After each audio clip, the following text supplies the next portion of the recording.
Good morning students, welcome to Gyan Sarovar YouTube classes. आज हम लोग कवर करेंगे आपके चैप्टर संसाधन एवं विकास के कुछ और टॉपिक्स। ठीक है, छोटे छोटे वीडियोस में हर टॉपिक को क्लियर करने का प्रयास हम लोग के द्वारा किया जा रहा है। तो आज इसी क्रम में हम लोग देखेंगे इसी चैप्टर का भूमि निम्नीकरण एवं संरक्षण उपाय। ठीक है, पिछले वीडियो में हमने देखा कि जो भूमि थी, जो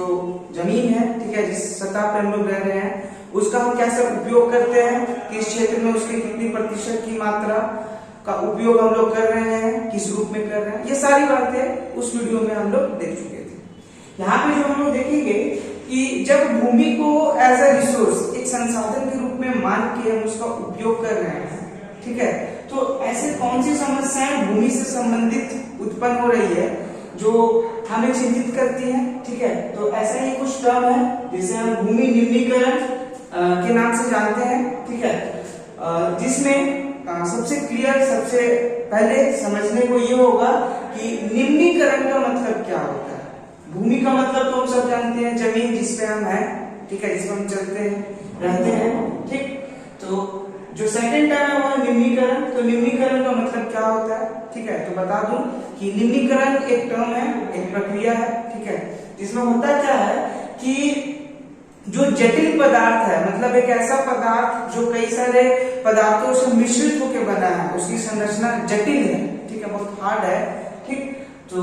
जब उसमें किसी भी तरह की भौतिक, रासायनिक एवं जैविक प्रक्रिया के कारण उसकी जटिलता खत्म हो जाए, ठीक है, मतलब वो जटिल से सरल पदार्थ बन जाए, ठीक, तो इसे निम्नीकरण बोलते हैं। ठीक है, यहाँ पे जटिल से सरल बनने का मतलब यहाँ पे क्या हो रहा है कि वो जो पदार्थ है वो अपने गुण को खो रहा है, ठीक है, अपनी विशेषता को खो दे रहा है, ठीक है, उसका यूज भी नहीं रहेगा, मतलब कि वो बेकार हो जाएगा, ठीक है, यूजफुल हमारे लिए नहीं रहेगा। ठीक, तो इसीलिए जो निम्नीकरण है, निम्नीकरण वर्ड जो है ये नेगेटिव सेंस में होता है। ठीक है, तो जब भूमि निम्नीकरण बोला जाएगा तो भूमि निम्नीकरण कहने का मतलब कि जो भूमि का निर्माण है, भूमि मिट्टी का निर्माण है, ये कई सारे पदार्थों, जैविक तत्वों, अजैविक तत्वों से मिलकर के बनी हुई है। और जब इसमें निम्नीकरण होता है तो निम्नीकरण में यह भौतिक कहने का मतलब इसमें प्रकृति के तत्वों का प्रभाव रहता है, रासायनिक जिसमें विभिन्न तरह के रासायनिक पदार्थों का प्रभाव रहता है, और जैविक प्रक्रिया जिसमें या तो पशु, पक्षी, पेड़ पौधे या हम मनुष्य खुद इसमें शामिल होते हैं। हमारी क्रियाओं के कारण, हमारी प्रतिक्रियाओं के कारण जब भूमि में कुछ ऐसा देखने को मिलता है कि वो अपनी जटिलता को खो रहा है और धीरे धीरे सरल होते जा रहा है, मतलब अपने गुणधर्म को खोते जा रहा है, तो वो भूमि निम्नीकरण के रूप में परिभाषित किया जाता है। ठीक है, भूमि असल में हमारे लिए कितना महत्व रखती है, ठीक है, ये इस बात से ही क्लियर हो जाएगा कि हम जितने भी कार्य करते हैं, ठीक है, जितने भी कार्य करते हैं उसमें लगभग जो 95%, 95% उसका जो भी रेशियो है, ठीक है, वे सब हम निर्भर करते हैं भूमि पर। ठीक है, हमारे सारे कार्य 95% के सारे कार्य हमारे भूमि पर निर्भर करते हैं, चाहे वो किसी भी तरह का कार्य हो। ठीक है, तो भूमि निम्नीकरण हमारे लिए एक महत्वपूर्ण हो जाएगा। उसी में आगे बढ़ते हुए ये भी सीखेंगे कि भारत में अगर इस टर्म को देखते हुए बोले तो भारत में जो 13 करोड़ हेक्टेयर भूमि है, ठीक है, भारत की जो भूमि है, भू संपदा है, भू संसाधन है, उसका जो 13 करोड़ हेक्टेयर एरिया है वह भूमि निम्नीकृत है। कहने का मतलब कि वहां की जो भूमि है वो अपने विशेष गुण को, अपने विशेष धर्म को, मिट्टी का गुण धर्म क्या होता है, मिट्टी एक मतलब समझ लीजिए कि मिट्टी वह वस्तु है या वह पदार्थ है, ठीक है, जहाँ पे हम फसलों को बोते हैं, उगाते हैं, वही फसल जब बढ़ जाते हैं तो उसी का सेवन हम भोजन के रूप में करते हैं और जीवित करते हैं। इसके अलावा और कई सारे कार्य हैं, ठीक है, लेकिन मिट्टी की सबसे बड़ी विशेषता यही है कि मिट्टी हमको खाने को भोजन देती है। ठीक है, हम फसल बोते हैं, उसकी खेती करते हैं और वो हमें भोजन देती है। ठीक, तो मिट्टी की यही विशेषता जब हो जाएगी तो वो हमारे लिए बहुत ही हानिकारक होगा या नुकसानदायक होगा। ठीक है, तो इसीलिए ये टर्म बहुत जरूरी होता है। इसमें ये बात बोला गया कि जो 13 करोड़ हेक्टेयर भूमि है, निम्नीकृत है, तो इसमें हम ये भी जानेंगे कि भाई निम्नीकृत अगर भूमि हो रही है तो इसके पीछे कौन कौन से कारक है, ऐसा कौन कौन सा तत्व है जो उस भूमि की जटिलता को कम कर रहा है, उस भूमि के गुणधर्म को खत्म कर रहा है। ठीक है। तो इसमें जब हम देखेंगे तो हम पाएंगे कि कुछ प्रमुख कारक तो हैं, कुछ प्रमुख तत्व तो हैं जिसे हम इस रूप में देख सकते हैं, जिसमें सबसे महत्वपूर्ण जल है, वन है, लवणीय जल मतलब खारा पानी, वायु, अति पशु चारण मतलब अत्यधिक किसी जमीन पर पशुओं को चराया जाए, ठीक है, वनोन्मूलन मतलब वनों की कटाई, और सॉरी रिपीट यहाँ पे रिपीट हो गया है, यहाँ पे खनन होगा, ठीक है, खनन करने का मतलब जब हम खुदाई करके जमीन के नीचे से खनिज संसाधनों को निकाल रहे हैं तो वो खनन की प्रक्रिया, ठीक है। ये सब किसी न किसी रूप में भूमि को निम्नीकृत कर दिया, जिसमें एक बड़ा प्रतिशत है जल द्वारा, ठीक है, ये 56% इसका जो मतलब प्रतिशत है वो जल है, वो भूमि को निम्नीकृत कर रहा है, भूमि को खराब कर रहा है। उसके बाद वन है 28%, फिर वायु है 10% और 6% है लवणीय जल खारा पानी। क्योंकि ठीक है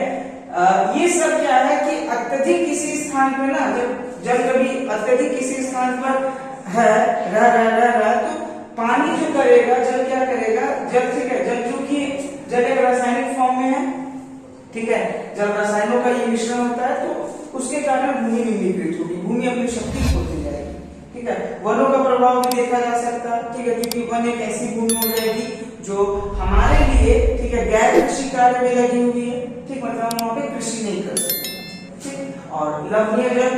जल का इफेक्ट आप समझ ही सकते हैं कि भूमि को जब खारा पानी एक लंबे समय तक रहे या आता जाता रहे, ये समुद्र के नजदीकी एरिया में हो सकता है, ठीक है, तो भूमि का क्या हाल होगा, भूमि अपनी शक्ति को बनाए रख पाएगी कि नहीं रख पाएगी। और तीसरा है वायु द्वारा, तो वायु का भी बहुत अच्छा खासा प्रभाव देखने को मिलता है, ठीक है, भूमि पर, ठीक है, क्योंकि वायु अपने साथ कई तरह के विभिन्न तरह के तत्व अपने साथ बहा के लाती है, कई सारे धूल कण, ठीक है, धूल कण मिट्टी छोटे छोटे बहुत छोटे बारीक कणों में होते हैं, तो जब ये परत दर परत कहीं बिछते जाते हैं, चलते जाते हैं, तो भूमि की उर्वरा शक्ति है, भूमि की जो मेन शक्ति है, ठीक है, वो धीरे धीरे कम होती जाती है, ठीक। तो यहाँ से हम ये जान सकते हैं कि भूमि निम्नीकरण हमारे लिए क्या है, क्या महत्व रखता है, ठीक है। तो अभी हमने पढ़ा, ठीक है, भूमि निम्नीकरण। अब जब हमने ये सीख लिया कि जो हमारे लिए संसाधन है, महत्वपूर्ण संसाधन है जिसका उपयोग हम कर रहे हैं, तो अगर उसमें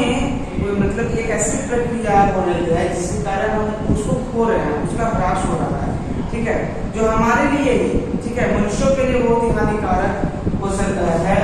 तो उसके बाद ये भी सीखेंगे कि उस प्रक्रिया को कम करने के लिए हम क्या क्या कर सकते हैं, ठीक है। तो इसी को हम कह सकते हैं कि ये संरक्षण के उपाय हैं, भूमि संरक्षण के उपाय। कहने का मतलब जो भूमि निम्नीकृत हो रही थी, जो भूमि अपने विशेष गुणों को खो रही थी, तो उन गुणों को खोने से रोकने के लिए हम कौन कौन से उपाय करेंगे, ठीक है, क्योंकि हम इतने भी लापरवाह नहीं है कि अगर हम ये बात जानते हैं कि हमें जो मतलब हमारे लिए जो संसाधन महत्वपूर्ण है, हम जिसका उपयोग कर रहे हैं, तो हम उसको बेकार होने दें, ठीक है। तो इसीलिए हम संरक्षण के उपाय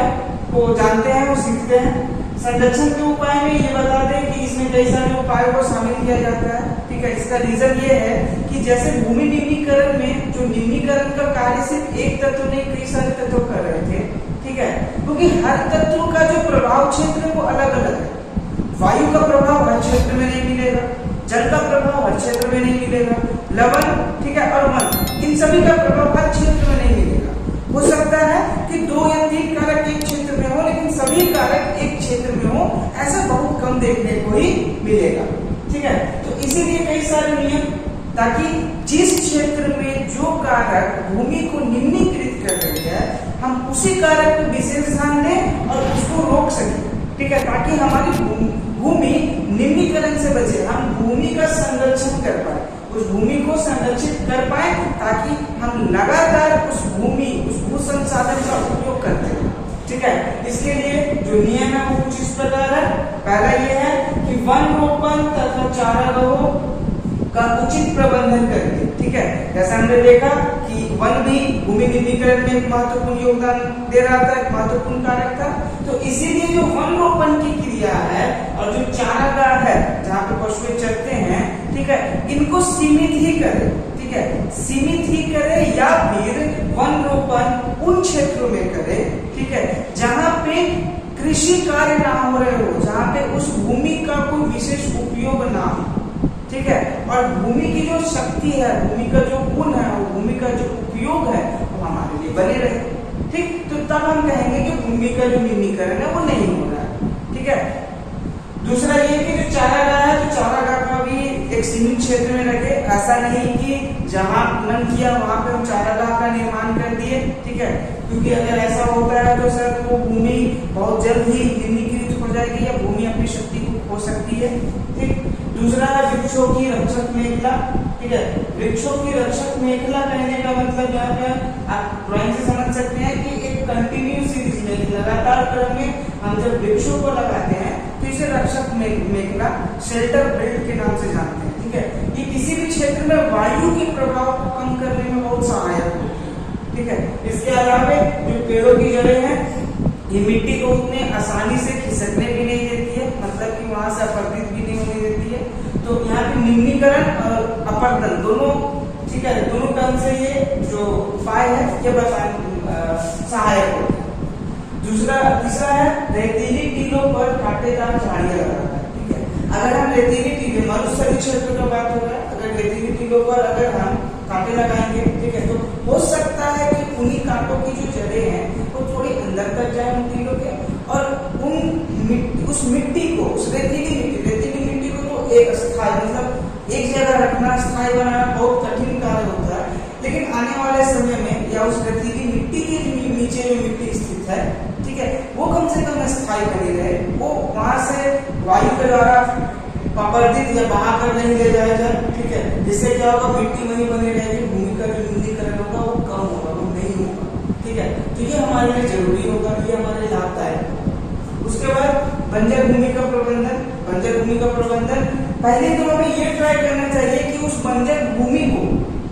ठीक है, बंजर भूमि को एक उपजाऊ भूमि में बदलने का प्रयास करना चाहिए, क्योंकि प्रयास से कुछ भी संभव है। तो अगर उस बंजर भूमि में हम कुछ विशेष तकनीक के साथ, कुछ विशेष मतलब अधिक मेहनत के साथ अगर थोड़ा मैं उसमें ये करेंगे, प्रयास करेंगे, कोशिश करेंगे, तो हो सकता है कि समय के बाद, थोड़ा समय, लंबा समय के बाद, ठीक है, बंजर भूमि उपजाऊ भूमि में बदल जाए। ऐसा होता है, ऐसा हुआ भी, ठीक है। तो हमें ये चाहिए, ठीक, हम इस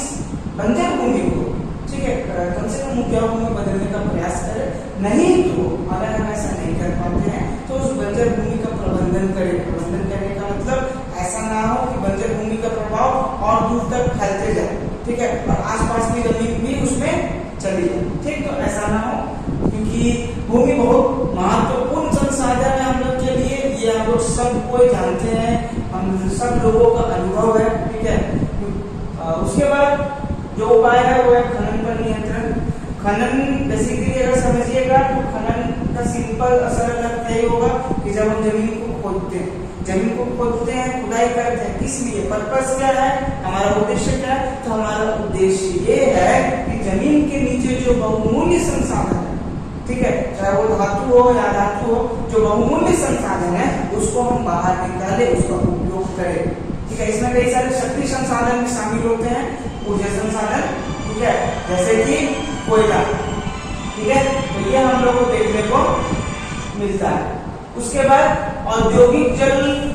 को परिष्करण के बाद विसर्जित करें। सॉरी, इसमें थोड़ा सा और क्लियर कर लेते हैं, ठीक है, इसमें क्लियर ये कर लेते हैं कि जिन क्षेत्रों में खनन जब किया जाता है तो खनन करने के बाद उस क्षेत्र के जो मिट्टी है जो खोदी गई है तो उन गड्ढों को भरना मतलब सब भूल जाते हैं। तो इससे क्या होता है कि उस मिट्टी पर बुरा प्रभाव पड़ता है, वहां की भूमि पर बुरा प्रभाव पड़ता है। इसके साथ साथ उस एरिया में बड़े बड़े माइंस, ठीक है, खनन पूरे हो जाते हैं, तो मिट्टी को तो नुकसान है ही, साथ ही कभी कभी और कई मतलब रीजन से उन गड्ढों से मनुष्यों को भी नुकसान होता है, ठीक है, कुछ ऐसी घटना घट जाए तो कई तरह के नुकसान इससे होते हैं। और जो लास्ट टॉपिक है वह है औद्योगिक जल को परिष्करण के बाद विसर्जित करना। औद्योगिक जल को परिष्करण के बाद विसर्जित करके कहने का मतलब कि सिंपली ये भी हम लोग जानते हैं कि अगर किसी उद्योग का स्थापना हो रहा है, तो उद्योग लगाया जा रहा है, तो किसी नदी के किनारे लगाया जा रहा है, क्योंकि वहां पे नदी में क्या होगा कि नदी से जो जल का स्रोत है बहुत उसका सामने हो जाएगा, वो पानी का बहुत अच्छा उपयोग कर पाएगा। ठीक है, अब उपयोग करने के बाद क्या होगा कि उसमें जो उपयोग किया हुआ जल है वो सिर्फ शुद्ध जल नहीं है, उसमें कई तरह के तत्व शामिल हो जाएंगे। ठीक है, जो पूरी तरह हानिकारक होगा। और जब उसको डायरेक्टली हम नदी में या किसी और क्षेत्र में छोड़ते हैं तो पानी के साथ साथ जो तत्व है वो मिट्टी पर बुरा प्रभाव डालेंगे। तो इसलिए ये टर्म जरूरी है कि जो पानी उद्योग में, ठीक है, इंडस्ट्री में यूज हो रहा है और बाहर हम उसको निकाल रहे हैं, तो सबसे पहले उन तत्वों को तो उससे हटा लिया जाए, शुद्ध कर लिया जाए, उसको परिष्कृत कर लिया जाए, ताकि उस पानी को तो पूरे रूप से शुद्ध नहीं कर सकते। तो कम से कम इतना उसको बना दे कि मिट्टी पर वो पानी, वो जल जो उद्योग में उपयोग हो गया है वो बुरा प्रभाव न डाले। ठीक है, तो इन उपायों को